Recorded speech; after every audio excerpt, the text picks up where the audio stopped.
À mes débuts, j'ai rencontré le Négus à Addis Abeba. J'étais en reportage pour RTL. Là, j'ai connu le trac de ma vie. Depuis des années, aucun journaliste n'avait mis les pieds en Éthiopie. Je m'en souviens comme si c'était hier. Rencontrer le Négus, l'empereur Sélassié, ce n'était pas rien. Après des jours d'attente dans une chambre d'hôtel, on m'a prévenu que j'étais attendu au palais du Négus. Avant l'interview, j'avais dû m'acheter un habit.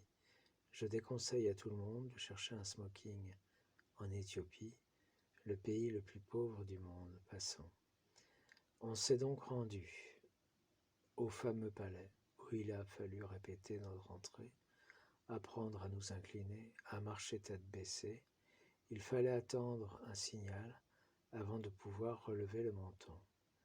Faut voir l'arrivée du Négus.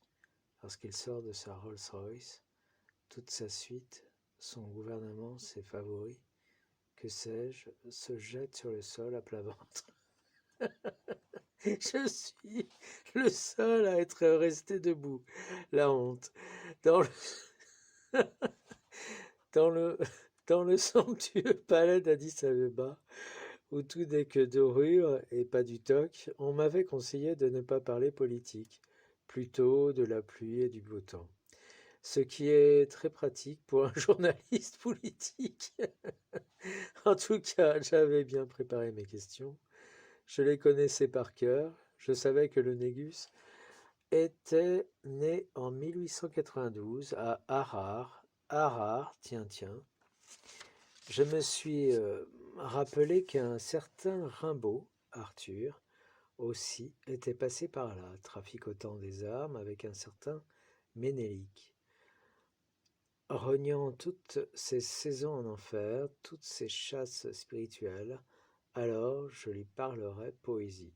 Ça vaut bien la politique. Dans le palais des 1001 nuits, je suis là, pas rassuré du tout. Stupeur, l'immense trône est vide. Un trône sublime, majestueux.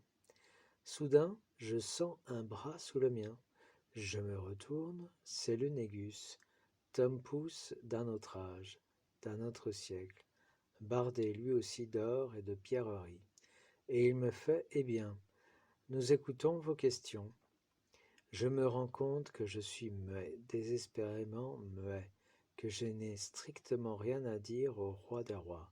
L'horreur totale. Faut pourtant que je sauve ce que je peux sauver. Je fais des efforts, je transpire, je bredouille et j'en rajoute. Sire, Majesté, Votre Majesté, eh bien, monsieur le journaliste, dites. Rien ne sortait, je ne pouvais pas, j'étais paralysé. Jamais encore je n'avais connu une telle trouille. J'ai pourtant essayé de sauver l'honneur, de me ressaisir, et j'ai fini, après un silence interminable, par lâcher d'une voix presque blanche, en pénétrant dans votre somptueux palais, j'ai été comme subjugué par les costumes flamboyants de toute beauté de vos gardes. Est-ce vous, Majesté, qui dessinez aussi les costumes? Et le Négus de me répondre sobrement, nous ne dessinons pas. J'aurais dû m'en douter, mais nous sommes attentifs à tout. Ayant péniblement retrouvé un petit peu de mon aplomb, j'enchaîne par une question de plus audacieuse. Que pensez-vous, Majesté, du général de Gaulle? Le général de Gaulle est un très grand ami. Vous pouvez lui dire qu'il est mon invité ici dans mon palais, que vous semblez apprécier quand il le souhaite. Je n'ai rien trouvé d'autre à répondre que la commission sera faite, Majesté, je vous le promets. Je n'avais qu'une hâte, me retrouver dans la petite coccinelle Volkswagen que j'avais louée et me barrer. Je n'avais plus un poil de sec, moi qui voulais lui parler de Ménélique, de l'errance de Rimbaud, de la factory Bardet, où le poète et trafiquant d'armes de Charleville-Mézières a travaillé. Pour un bide, ce fut un bide. Un vrai bide, d'autant plus qu'en arrivant à l'hôtel, je me suis aperçu que j'avais oublié de brancher mon Agra automatique. C'était mal barré pour le prix Pulitzer.